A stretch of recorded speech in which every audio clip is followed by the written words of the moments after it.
So, guys, we're gonna cover mount escapes straight to either a pass or a counter. Okay, the first one is very simple.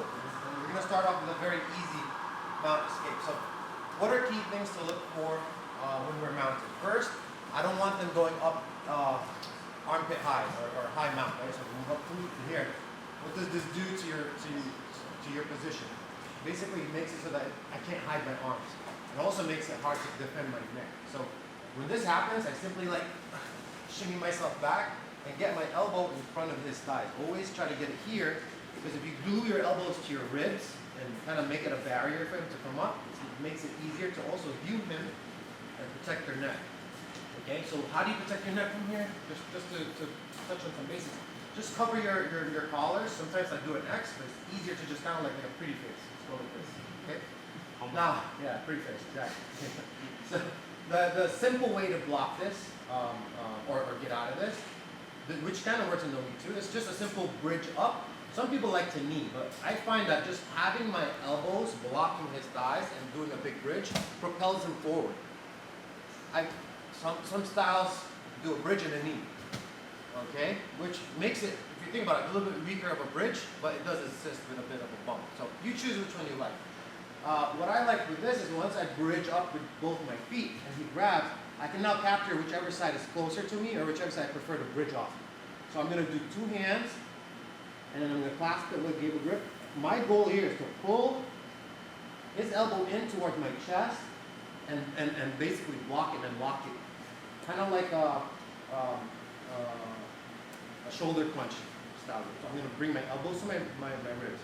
And the bridge, of course, is towards the side where I control the arm. Okay, so I'm going to just bridge immediately to that side. Now pause from here, 1 second. When we bridge, don't bridge up. Think of bridging to that angle. So you might need to throw your feet a bit to that angle, and then so you can bridge that way. Also, this elbow will serve as a push towards that side. Okay, same as the shoulder crunch. So I capture. Once I start bridging up, I start pushing with my elbow, and come up. Once you're here, you may grip your collar, right? You're gonna lock his guard up. If you don't feel that it's threatening, it's okay. Get to two armpits, posture up, or grab two collars and break it off of your neck, and then you can start your pass. Okay, so let's start off with just that first. So he's here. First thing is, if you feel like he's a little bit high, make sure your elbows are blocking the inside of his thighs. Make a little free face here. Bridge, and then immediately we're gonna capture and trap his elbow to our ribs or chest. Elbows tight. Angle your knee or your feet so that you can bridge towards that side. Really high bridge. Elbow pushes him and explode up. If he's got a grip, just get your hand to the inside. And to the inside, and from the armpits, push. Sometimes I like to go belt, push his belt all the way up to his ribs, and then use that to come up. Why does this grip work? If he tried to go for your arm, like an arm bar, impossible. Yeah, he'd had to open up, making it easy to bring your knee in. So anytime the leg opens up, just bring a knee in. You can now start your knee slice. Okay, so last one. I'll show you the pass to do that. Let's do this a few times. Here, bridge, capture,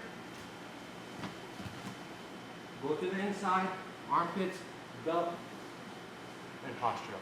And then we'll move on after this. Just a few reps. Go. Now,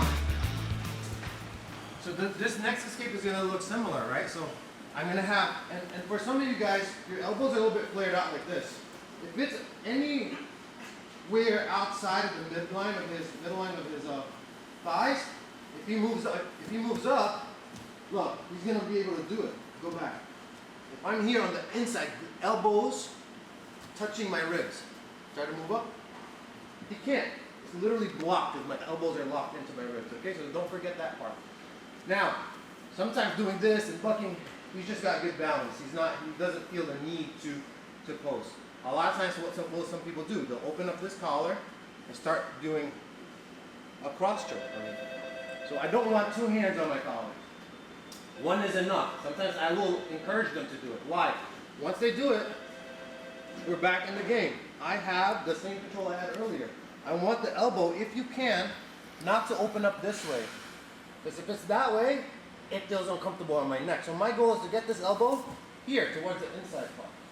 Okay, so I'm still getting my elbows to block him from coming up. So once I capture that elbow, I'm going to get my elbows under my ribs, and then here you can actually now start blocking his foot, okay, so that he doesn't post.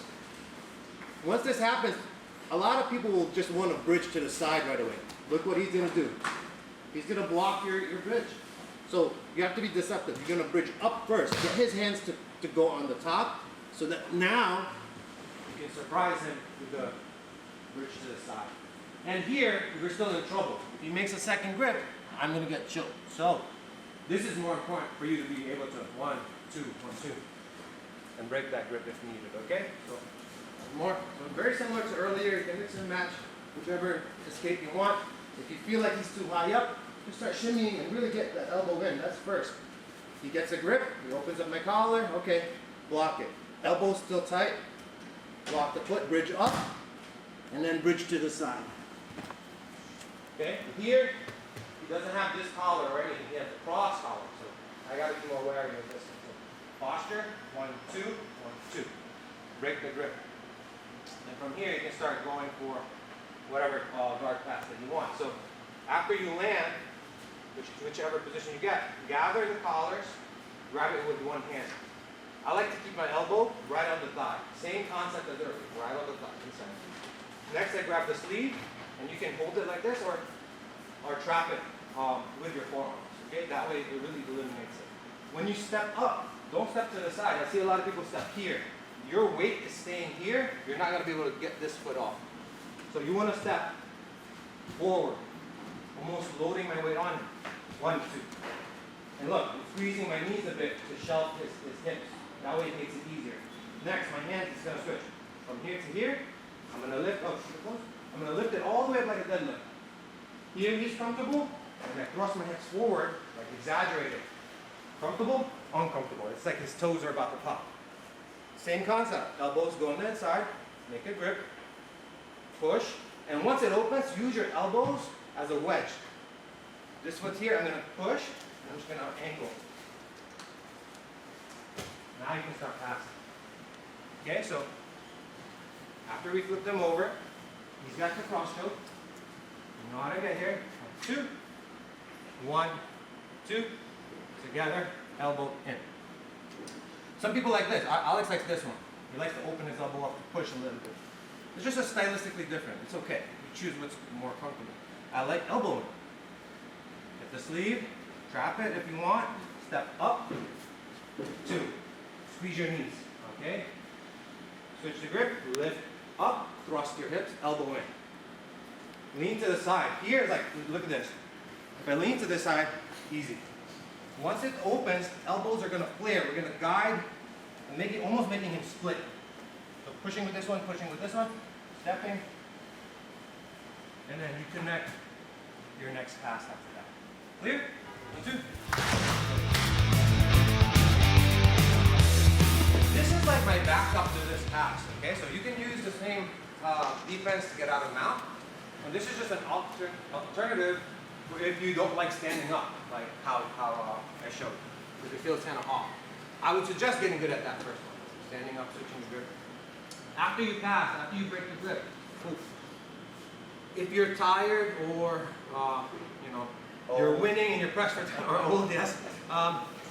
The best defense you can do just to prevent any attacks from happening is just the grip on the belt. Now what do I do with this, right? I showed you earlier, I just press onto, I push it up, okay?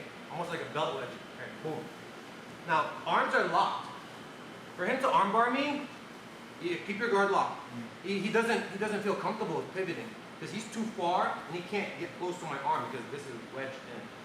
So he could try to choke me, but he doesn't have the reach. My arms are already locked out. So what I want you to do once you're here is to slide your knees back. Look at the gap. Look at Ash's legs. Look at this. It's a huge gap between my hips and his. Okay, so from here, move back, and once you reach the limit of your knees, you're just gonna lift your knees off the floor and get on your toes. And I'm gonna step forward to the middle and fit my knee. Okay, let's say it's still locked. Now, here I don't wanna stay too long because then he traps my arm and tips me over. So what I want you to do is angle your body. So I'm going to keep the belt with one side, and look, my knee, instead of facing forward, is going to turn sideways. Now, when I move back, it opens up. This is like a too long, this guy. So I'm here. So move back, move back, move back. So it's like I feel the tension on my hips with this guard. Lift my hips up. Usually if I do this right, from here I start angling. I use my hip. I don't want my back to open it, I want my hip to open it. So that's why I turn up it sideways. So move back, so I'll go high guard a bit, yeah. Move back, move back. Here I'm still not scared of any chokes or arm bars. If he decides to arm bar me, go. If anytime I feel the lock open up, my knee goes in. But if he's still like adamant about locking it up, lift, knee, and look, when I step my knee, I go tippy toe. Just to feed it in. And now sideways. Boom. And then feed your pass out. Basic, simple, but it works, especially against. Okay. Sorry guys. Okay, 1, 2, try.